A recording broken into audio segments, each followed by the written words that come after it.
Aloha, y'all. This is Rick Crawford, your host of The Sustainable Angler. Before I get into today's interview, I wanted to take this opportunity to mention that we've got a brand new website up. It's www.thesustainableangler.com.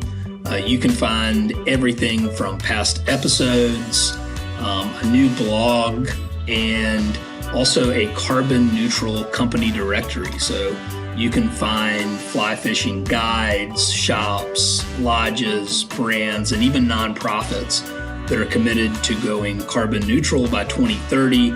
So I would encourage you to support those businesses that are working to protect what we all love. But today's interview, I am really excited about. I interviewed Joel R. Johnson. He's currently the Chief Marketing and Communications Officer of the E.O. Wilson Biodiversity Foundation. But Joel has built his career marrying what he's passionate about, which is fly fishing and conservation. So in this episode, we're going to discuss everything from marketing for good, which is also known as building purpose-driven brands, to environmental threats to fish species, to really having a deep conversation around diversity, equity, and inclusion in the fly fishing industry, and how diversity, equity, and inclusion is connected directly to sustainability. Thanks for listening and hope you enjoy. This episode of The Sustainable Angler is brought to you by Emerger Strategies, a sustainable business consultancy whose mission is to help you measure and improve your sustainability performance, reduce your overall greenhouse gas emissions, and help you tell a compelling story to customers through transparent reporting. Emerger Strategies is also a proud 1% for the Planet member, a founding member of the Fly Fishing Climate Alliance, and a carbon neutral business. To learn more, visit www.emergerstrategies.com.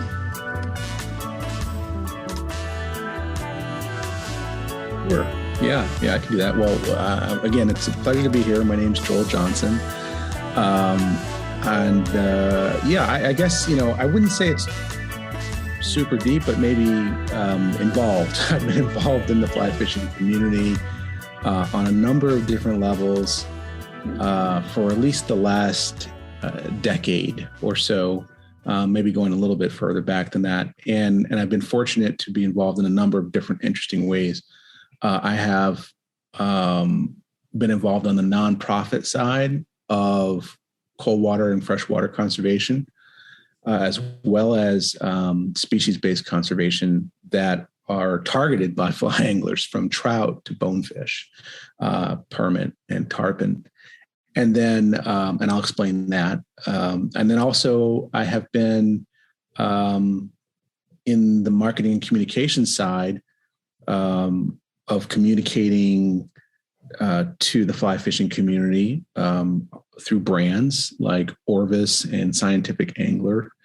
And I can explain some more about that too in a minute. And then, like you mentioned, Rick, I am an avid angler. I fish whenever I get the invite and whenever I can, and I've been an angler my whole life, but I've been fly fishing for the last decade. And I fly fish for all sorts of species, from bluegills and sunnies all the way up to tarpon, you name it, redfish, carp, trout, largemouth and smallmouth bass, stripers. If it swims and will take a fly, I will cast it to it. So, okay. So a little bit more about me. I am, I guess I'm in my late 40s, and I've been a marketing and advertising professional for most of my career. I came out of a couple of good schools, Swarthmore and Northwestern, and then went into advertising in Chicago at some big agencies, and worked in advertising agencies in Chicago, New York, and London, and also in Washington, D.C., where I am currently based. And over, say, 20, 25 years of advertising and PR work, developing strategies for campaigns for brands like Pepsi and Gillette and many other well-known brands, I got to a point of burnout where I realized that I had all these kind of like storytelling superpowers. I could make you, want to pick up the next Mountain Dew, but I realized that that wasn't adding a lot to the world, and I really became interested in supporting purpose-based brands. Purpose brands are brands that are out there to create a positive impact on society and our planet. And I made that shift about 15 years ago. And when I did that, it was like a whole world opened up to me. Suddenly, I realized that there were many other people like me working for brands and companies and organizations that wanted to use marketing for good. So I did that when I landed in Washington, D.C. at a firm called GM&B that was doing progressive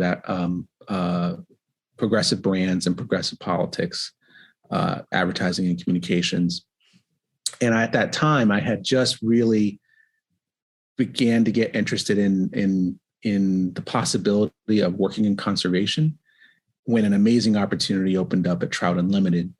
I happened to know the chief marketing officer there, and I knew he had moved on. And so I reached out really quickly just to see, if they were going to rehire in that position, and they were. And I had, within, I think, 24 hours of reaching out, I was walking on Roosevelt Island, which is the Roosevelt Memorial on the Potomac River, with Chris Wood, the CEO, chatting about the future of Trout Unlimited. And 24 hours after that, I was hired as the chief marketing officer, and that really changed my life. Wow.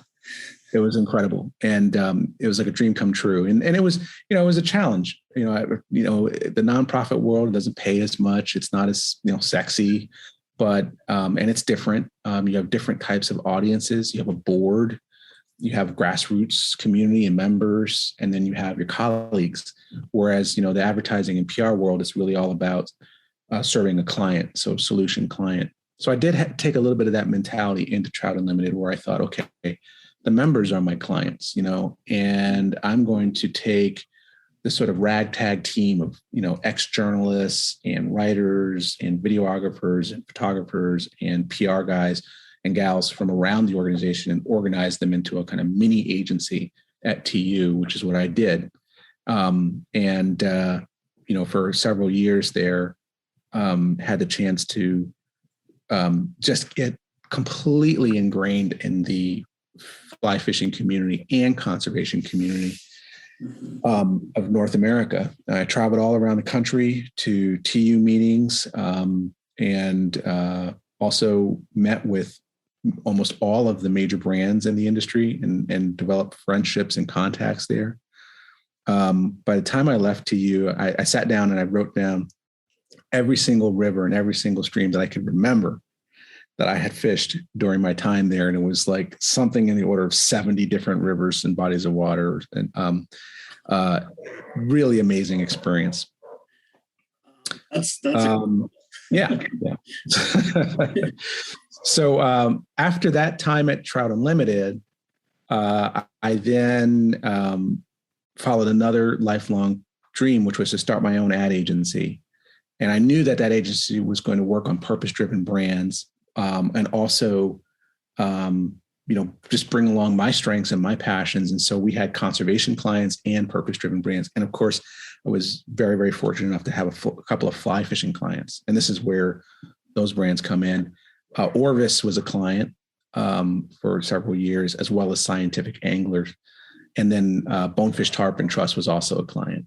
And these were all based on relationships that I had made at my time at TU. And it was really amazing to be able to serve those brands and companies and nonprofits in a different capacity, helping them to do their storytelling, to reach new audiences, to market new innovative products, and then also to expand the footprint of their brands. So I did that for about 5 years. And then last year, we obviously had the pandemic hit and things really dramatically took a turn and changed the world, flipped it on its head. And I found myself stepping back from the agency and once again making a change and looking back at conservation. I landed at a really fantastic foundation called the E.O. Wilson Biodiversity Foundation, and as their chief marketing officer and communications lead. And I've been doing that for the past year or so. The interesting thing about being at the E.O. Wilson Biodiversity Foundation is having had the opportunity in the last year to work very closely with one of the greatest scientific minds and conservation heroes of the last 50 years. And that's, E.O. Wilson is the author of like over 30 books, has 2 Pulitzer Prizes on subjects that range from sociobiology all the way up to conservation, his Half Earth book, which was his last major book. E.O. Wilson passed away in December of last year. Obviously I've been really busy working on all the communications about what's going to happen next for the foundation and talking a lot about his legacy. And so that I've been really fortunate in my career to kind of, to bring all of the things that I care about together. And I think what's emerged for me, to use the Emerger Strategies name, is that I can and have made a successful life in conservation and communications, pursuing my passion around fishing. It's kind of a weird, mix to pull all these things together, but it's what I care most about. So. Yeah, no, I mean that's incredible, and I can totally relate to that feeling, and it's really cool. I mean, you have put together, I mean, working for the leaders in fly fishing, whether it's in the nonprofit world or on the brand side, and that's, I mean, I think it's just awesome, right? I mean, you it's living the dream. You're marrying your passion for fishing and conservation, and are able to make a living doing it. Not a lot of people can say that. So kudos to you. But one of the things, there's a couple of different, and here in your story there, and there's a couple things, a couple of ways I'd like to try and slice this to start. So the first thing I really liked, how, you're marketing for good and purpose-driven brands, and I wondered if you could share an example or maybe just elaborate a little bit just on that idea for listeners out there who may not be hip to that terminology, I guess. Yeah, sure. Absolutely. Well, so I think that what we've seen in the last, I will say, 20 to 30 years is a seed change in the way companies and the brands that they create, whether it's for business or commercial use, have realized that when they go about making a profit, that there's an impact, there's a cost to that profit. And in many ways, that cost could be to society, but it also could be to our planet. And the rise of sustainability has really brought science and transparency to the business practices of so many of these companies. And as a result, that's over the last 30 years, it's been internalized. Before it was kind of an outside in look, and now it's internalized and it's a core practice. And what's interesting is that core practice, it doesn't just involve the health of the planet, it's the health of people overall. And so a purpose-driven brand is one that, which might be owned by a company, right? There might be several purpose-driven brands owned by one company that seeks to have a position or a promise that will ultimately create a benefit a positive benefit that is beyond the bottom line, beyond profit. So a positive benefit to people, a positive benefit to a culture or a society, or a positive benefit to a place or the planet.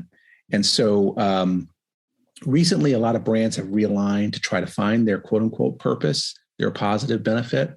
And sometimes, they're just kind of a rehash of their existing benefits. But in other cases, some companies, they don't even articulate what that purpose is because they live it so internalized already.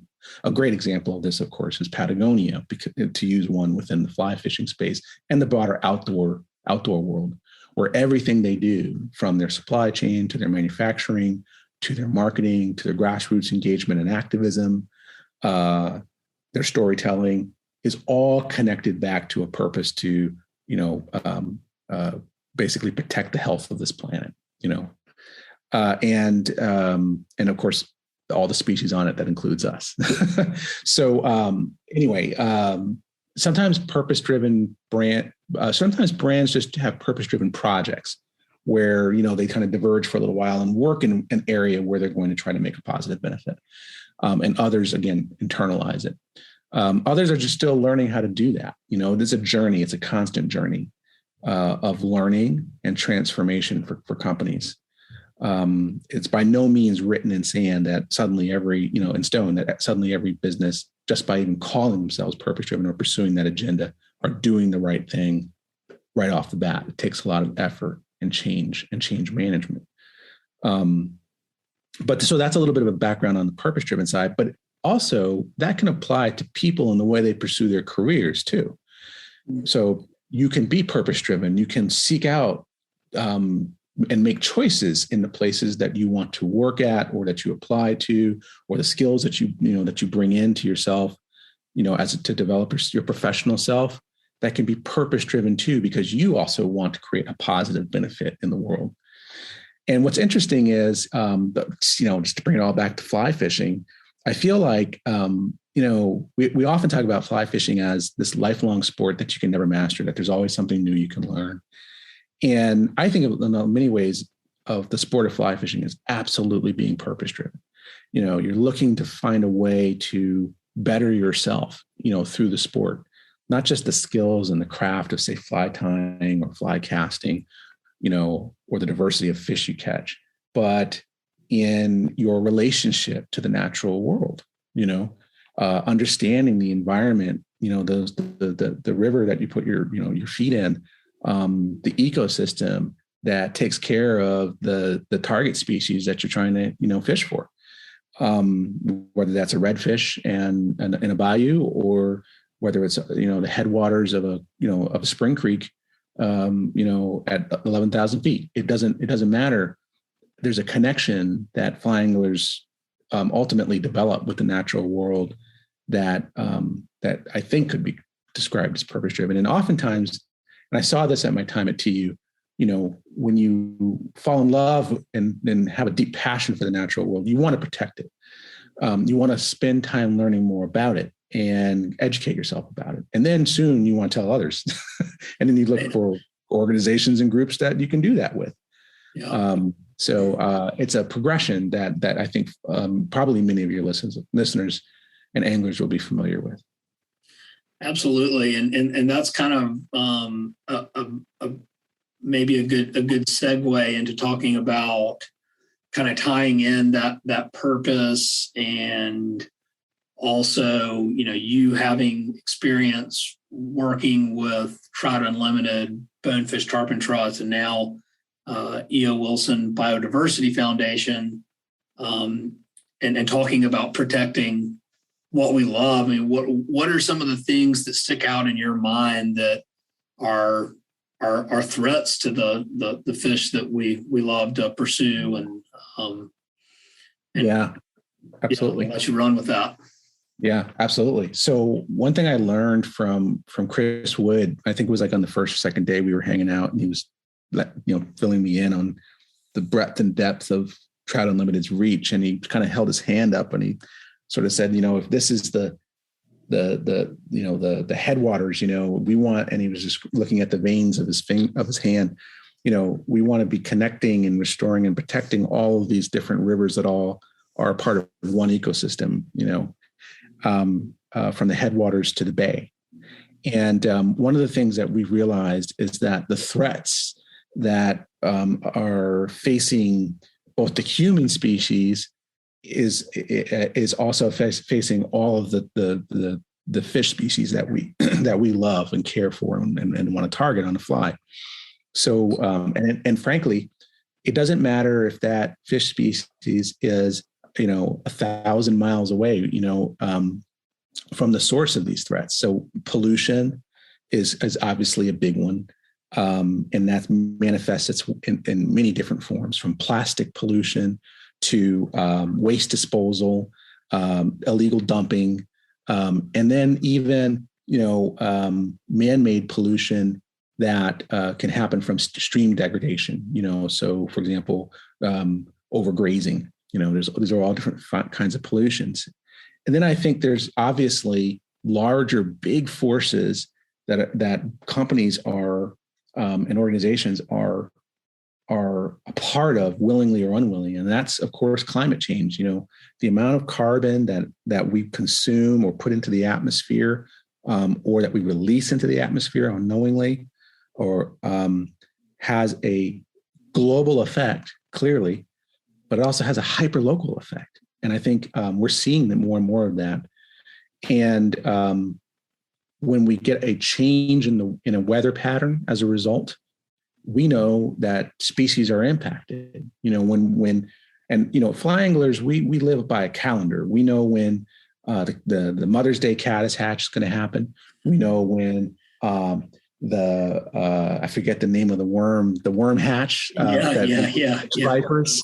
Yeah. We know that when and where tarpon are going to migrate and where they're going to be as they go all the way around the Panhandle and then make their way out as far north as Virginia. We have all this incredible information about species, and we know when they're going to activate, because that's when we take on all different kind of manner of strategies to try to catch them. Right. So that's disrupted by all these threats, by pollution, by climate change and changes in weather patterns. And I could go on. BTT literally just came out with a report talking about pharmaceutical pollution being dumped into the ocean. Well, actually, it's into rivers and streams, and it makes its way into the ocean. And they're finding it in the flesh of bonefish. And so that obviously will have a chemical effect on that species. There's so many things, and it's at the end of the day, these things aren't happening naturally. They're happening because of our presence, humans' presence, on the world. And, I think as a community that cares about this natural resource, and has an outsized responsibility to it, I think that we have the opportunity to be advocates or voices for the kind of transformational change we need in order to protect life on Earth and these species, if we want to continue to have an opportunity to fish for them. And listen, I love carp. Okay, I love carp, and I've had some great carp fishing last year during the big cicada hatch out here in Maryland and in Virginia, and it was amazing topwater bites. And I wouldn't give them up for the world. Incredible. But I don't want to be fishing for carp for the rest of my life, because there's nothing but warm water everywhere.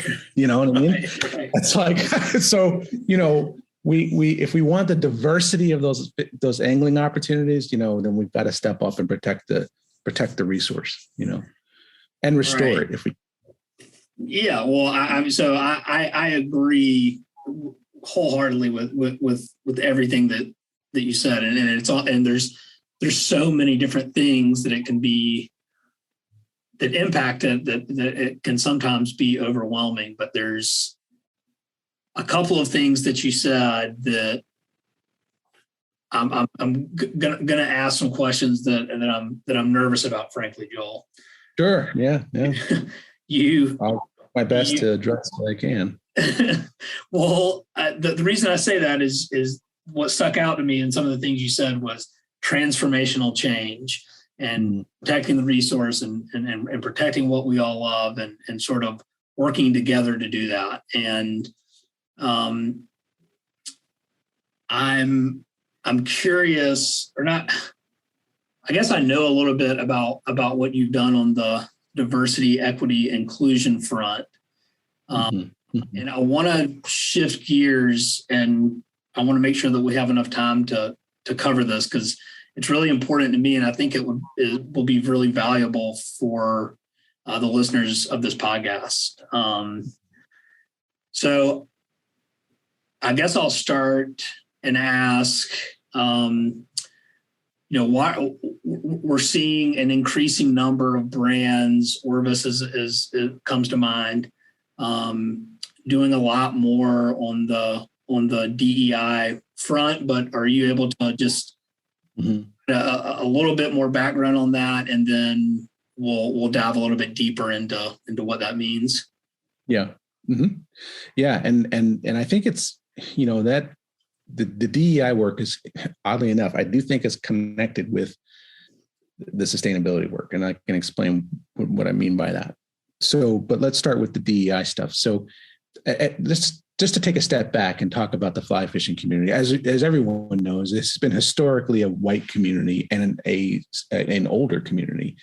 Now it's the boomers, and before that it was the greatest generation. What we're seeing is, however, through social media and digital content, suddenly this explosion of media that shows this incredible diversity, young anglers. We're seeing like multi-sport anglers, fly anglers. We're seeing people of color, but we have to be careful to recognize that, the digital reality, the digital projection is not reality. You look at the actual numbers, which are published almost annually by the Outdoor Industries Foundation, as well as a couple of other sources. You see some growth in the diversity of the sport, but it's very anemic and it's still very slow. It's still predominantly a white guy sport, but it doesn't mean that it's closed off to other people. And when you're seeing people of color and more women get involved, one thing I think you're seeing is they want to share it. They just, and it's the joy of the sport, right? And so you see blog posts and videos, and you see Instagram posts, and you see, all these kind of big expressions of the joy of fly angling from a unique perspective and identity. And I think that's remarkable. And I think it's great because it tells other people who may feel that maybe this sport wasn't for me, or maybe it's not for me, or maybe I don't know if I fit in, or maybe if it's maybe too much of a reach for me. They see people like themselves and say, you know what, it is possible to get into the sport. And then very quickly they learn that the industry has wanted them all along and has set up a wonderful sort of 3-tiered system where the novice can get in at the right price point and then be, kind of moved up to better and better equipment as they gain flying fishing skills over a lifetime. But certain organizations are clearly at the forefront of this. Orvis is one of them. I think with their 50-50 work, they took a huge risk years ago. They took all the shit and all the flack from sort of the white guy mafia in fly fishing, and they just kept going. And as a result, they've had a tangible, measurable impact on the number of women fly fishing in the sport. And that is something that to be absolutely applauded and lauded. And what's more important is we've also seen an explosion of women-owned fly fishing businesses at the same time. And I think there's synergy. You can't exactly say one comes from the other, but there's synergy in seeing yourself and seeing people like yourself enjoying the sport and coming forward and taking ownership of that. And that can be through businesses, certainly, and entrepreneurship. I think the other thing is that there were obviously many, many women guides and many women in the sport of fly fishing who weren't being seen, who were always there. And I think that they are now being seen. As far as people of color are going in terms of fly fishing, of course, we've always had some incredible people of color and interesting as leaders and some legends within the sport. However, I think today we're seeing a younger cohort of people of color get involved because they are, a generation that is interested in group activities, so you see a lot of group sports, group fly fishing, learning as a group. And then because they also have a passion for the outdoors and conservation, and it kind of all goes hand in hand for them. And they love the excitement of storytelling. And so it kind of, maybe we are in a selfie culture, but that storytelling is a part now of the experience, and we all know this as fly anglers. When we hold up that fish, or hopefully we have it partly in the water and partly out, and we take that shot, it's not just for our memory. We want the people around us to know how much we love this sport and how much we care for the resource. So it's nothing new. Now, I would say the DEI journey is connected to sustainability for many reasons. It's all about, thinking about, do we want to be fishing in 50 years? I mean, that's the fundamental question. And if you're a business, you ask that question around who is going to be fishing in 50 years? What is that makeup going to look like? Where am I going to get my next generation of anglers from? And then what do they care about? And will there be a resource for them to fish? These are, and this is the common ground, and why DEI is actually connected to sustainability. And what's interesting is, and particularly here in the United States, listen, we have to deal with this legacy of sort of public water versus private land, stolen land versus native land, and really respect that the place, the ecology, the systems where we are enjoying our sport, they have their own history. They have their own rich history. And just because a white rancher 50 years ago bought some beautiful stretch of land in Montana and named it, Purdy Spring Creek, doesn't mean that negates the hundreds of years of history that came before on that location, and how people used and worked that land, its meaning, cultural, its value to ecologies, its value to the resource. All of these things are now kind of being considered in our fishing experience. It's no longer just, mano a mano, man versus nature. It's really about a deeper understanding of what it means to be on that particular piece of land and fishing for that particular species.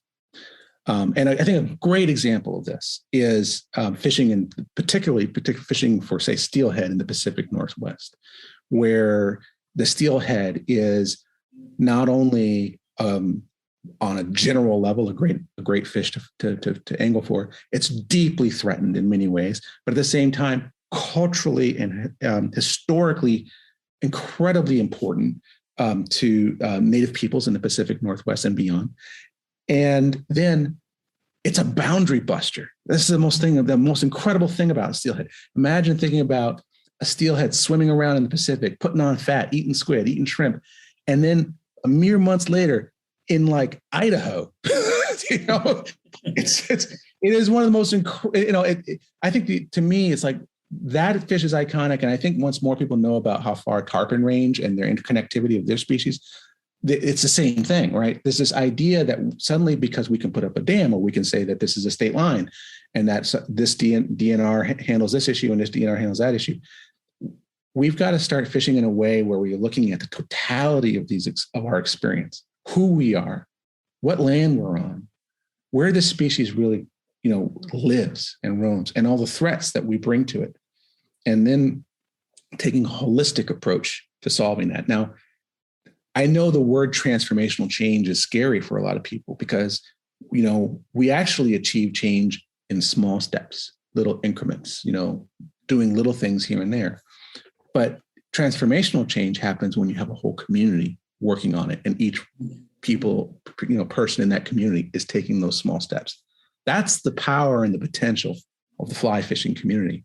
And I've seen it leveraged, and I'm sure you have, and people who will be listening to this podcast, they'll have seen it leveraged in many ways over the years in different places. And there'll be many different stories about how in a way we could be a model for transformational change in other places, particularly in the outdoor sports, but also to other communities of conservationists out there working in their own ways and on their local ecologies. Yeah, I think that, so I love everything that you just said, and I love the idea even of tying a place to understanding, if while you're holding that fish, understanding how that fish came to be and the whole story and the history behind that, who was involved, and how it all culminated in that one moment that you caught that fish, and it's all this history that's in your hand.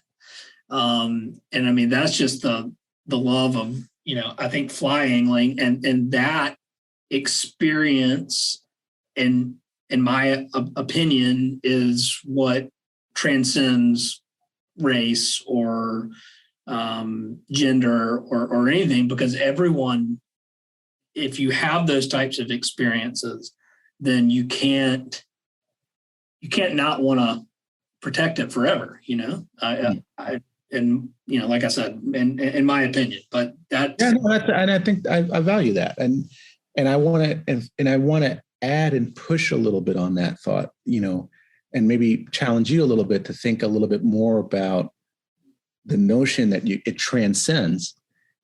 I'm not sure that for me, it is a transcendent experience. To me,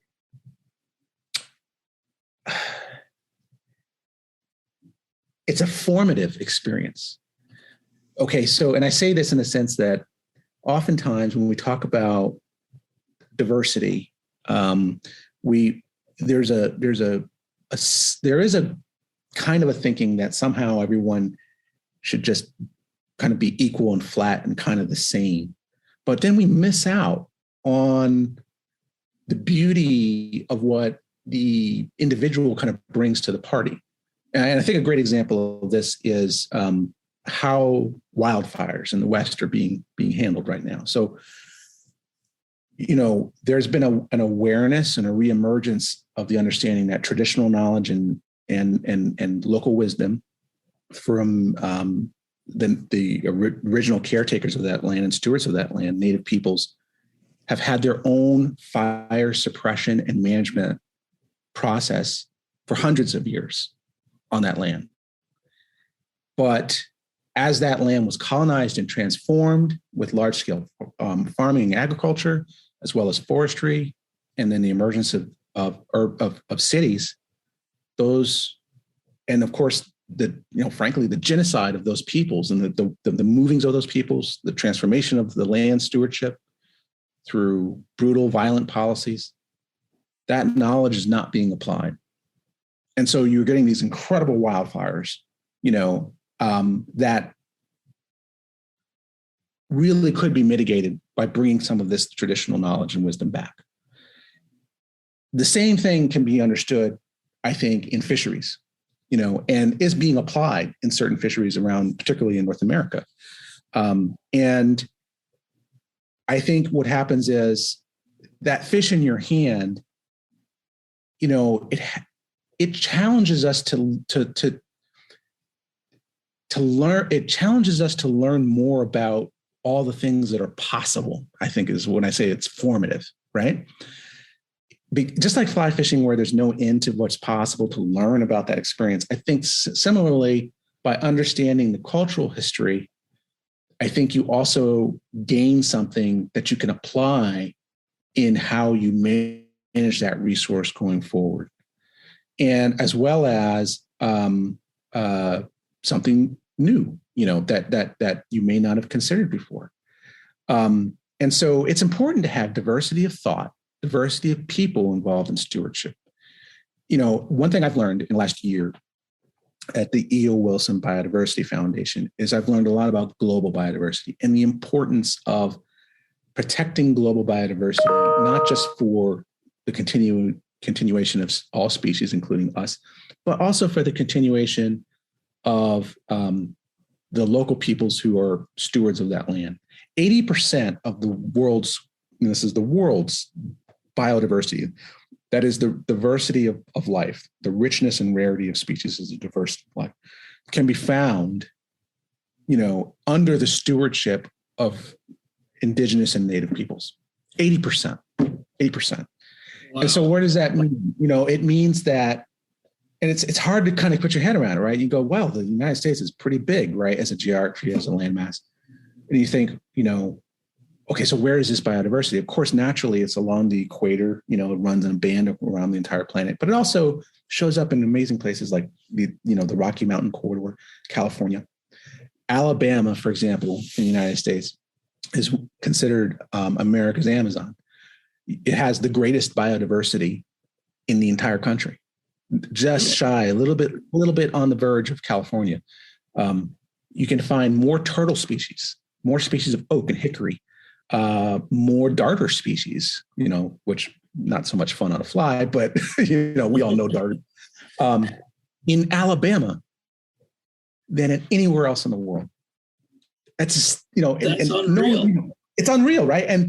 But to understand why that is, you have to look at both the natural history, but also understand the cultural history. Why is it that the first lands people, the indigenous people in North America, made their biggest cities in Alabama when you look at pre-colonial history? It's because of the diversity on the land. Why is it that it became the center of the Cotton Belt? Because of the richness of the land and the biodiversity. These things have cultural impacts too. So when we think about something like tarpon, and we think about how do we protect it, we have to realize that tarpon don't make a nest. They travel from Virginia to Texas, and if you have a spill in the Gulf, an oil spill in the Gulf, that affects the mini populations and the populations that it takes to achieve that full interconnectivity, from Texas to Virginia, the entire species. So a lot of times we think about, as a trout angler, we think about those amazing wild fish, those little brookies we love to catch upstream in crystal clear creeks. That water has to be clean, because we're drinking it downstream in the bays, the Chesapeake and the Delaware and so on. And so it's kind of all connected. And what I've learned about biodiversity and the need to protect it is that it's like a game of Jenga. If you start to pull too many pieces out of it, okay, with the various threats, plastic pollution here, climate change there, and pharmaceuticals in the waters there, it collapses. It collapses. And it will take not just one species out, it will take dozens of species out. And, as much as I know local DNRs love to stock fish, I like to fish for wild things. And, the other reality is that I want to be there to fish for it. So if we lose some of these species, we may lose ourselves. It's hard to think, how am I connected to a trout? How am I connected to a permit? Well, we are, we absolutely are, and I've learned that in my recent time at the E.O. Wilson Biodiversity Foundation, where we are actually developing some science that measures and monitors biodiversity around the world. It's called aerial conservation. So basically, they're using both local observations as well as spatial observations through satellites to understand the intactness of certain habitats, how many species can be expected to be there, both discovered and undiscovered, based on the intactness of that habitat. And they're also learning about the threats, because you can see these threats in great detail through satellite mapping, from forest fires to deforestation, large-scale agriculture. And what's interesting is that, interesting and terrifying is that, yes, you can restock a brown trout, but if you lose the dozens of species around it, the insects, then what's the point, right? The stream is dead. The stream is dead, right? It's all about, we often talk about with fishing, it's all about the bug life.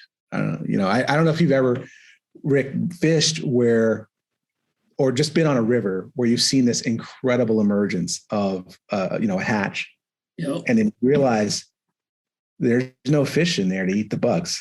I don't know if you've ever seen that. I've been on a couple of rivers like that where I'm like, oh my God, this is incredible. Like, where are the fish? It happens, right? Or vice versa. You go to an amazing river, and you go to an incredible river to fish, and you see these incredible fish, and you know that they were just put there, and there's no bug life, and you're like, oh, just put a bugger on them and just drag it across their head to catch something, and it's not the same experience. So yeah. Sorry. Yeah, I was just like, yeah, I totally make that connection. I mean, it's just I guess one of the things that, and I know that we're coming on top of the hour here, but there's a couple things that if maybe we can touch on, is in terms of, this was not my intent at the beginning of our conversation, but you've done such an amazing job of paralleling biodiversity and even diversity, equity, inclusion in our sport. Are there parallels, or am I making that up in my mind? And what can people like me do to increase diversity, equity, inclusion, both on the DEI side, on the fishing side, as well as on the environmental side? I think that's a great question. I think that specifically when we talk about the science of sustainability, I think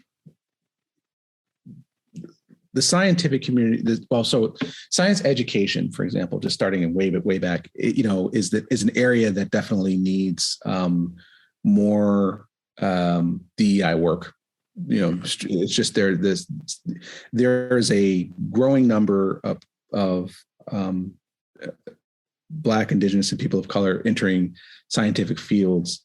And what's really exciting to see is that they're using, again, the same platform, social media and digital video, influencer marketing, and all these other things to raise their own profile, which again shows that we're a part of that space, and therefore brings more people in. But I do think it's also the opportunities that happen in the little transactions day to day that also sustain DEI. So in other words, we hire diversity consultants, we hire sustainability consultants, we hire technicians and engineers, we hire communications folks, we hire people to fill out these roles. And I think the first step is always thinking, is the pool of candidates I have, the talent, the opportunities, is it diverse? Or did I kind of just go to my go-to, and did I put together a really good pool of candidates and ensure that when I put together that pool, that I was creating opportunity for other people who may not be seen. I think that's one thing that we can do as a day-to-day task. And I actually do that in my own hiring. Whether it's through a consultant or a contractor. And I think that applies in the field of sustainability. I think the other thing we can do is we can raise up and elevate those really good stories that can act again as an invitation to get more diversity into the field of sustainability and into conservation. And I think this is an area where the fly fishing community still has a long way to go. They need to be looking into a more diverse talent pool, not just the guide talent pool, which is really where they, it's kind of what happens, right? You guide for 10 years, 5 years, get burned out, go into something else, right? You go into retail, or you go into manufacturing, or you go to one of the brands. And I think they ought to be doing the same thing. They ought to be thinking, okay, if if my competitor is REI, if my competitor is Public Lands, Dick's new outfit, if my competitor, is Walmart, then I ought to be thinking, okay, they're going after the best and broadest pool of talent too as well. So talent is one area that you can make an immediate impact. And in fact, I will say I have been consulted by people in the fly fishing industry on specific hires around increasing diversity in their staff. So I know people are asking the questions. The second thing I could say is, kind of like on the end user side, on the consumer side, on the member side, on the market side, be thinking about, okay, where do I stand?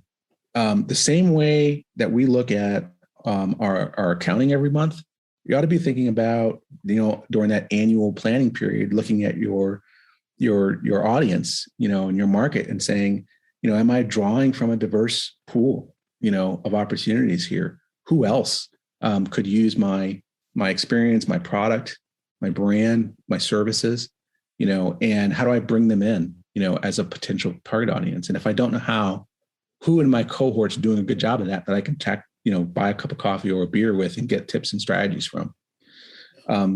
So that's one area. And then thirdly, I think, as far as ways to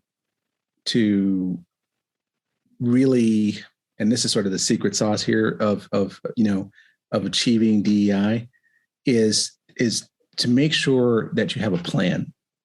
The reality is a lot of times people will do one-off things here or there, and having a plan is actually the thing that will keep you honest, right? It'll keep you accountable. Because then, if you didn't complete the plan, well, you're like, okay, then that's something that didn't happen for my business or my industry. And I've got to go and work on that, and I think accountability comes with, having a plan comes with accountability. If you don't have a plan, you don't have to be accountable for it. You can just say, things are tough and challenging, and I kind of let it go. So being responsible for it means having a plan and then trying it. And maybe you fail. It's really hard. But having a plan is one of them. And the secret sauce to having a plan is you don't have to do it by yourself or alone. There are a number of very talented DEI consultants that are really interested in the outdoor space, really interested in fly fishing. And they're working with some of the top brands already. So if you ask around, you'll figure out really quickly who they are, and you can kind of get in touch with them and have that initial conversation about how to work together. That's awesome. And that's all of that aside from increasing DEI opportunities. And it's similar to with what I do on the sustainable business side, and particularly around environmental initiatives, is that they're just good business decisions. It would be foolish to not see if there's an audience that you're not drawing from that pool. It would be foolish not to consider all of the options, the best options that are available for talent. And it would also be foolish to what I call, and is a lot of companies commit random acts of sustainability. And it's like, you have the right, you had the right intention. It was, but it's just not part of a plan or a cohesive strategy. Yes. And everything that you're saying is, it just makes sense, right? I mean, from the business side of it, it would be foolish not to do these things. Yeah, absolutely. And I think that, it kind of goes back to that spirit of being a fly angler. We're always learning, it's the same thing with managing our businesses and managing the organizations that we work with, private or public. There's always something that you can learn from the yourself in terms of like your self-study, your staff around you, and then continuing to make sure to basically elevate your game. And I think that we're going through at the E.O. Wilson Biodiversity Foundation our own DEI journey that we've just started on, and it's really important, right? Because we're talking about how do we do conservation in an ethical manner now.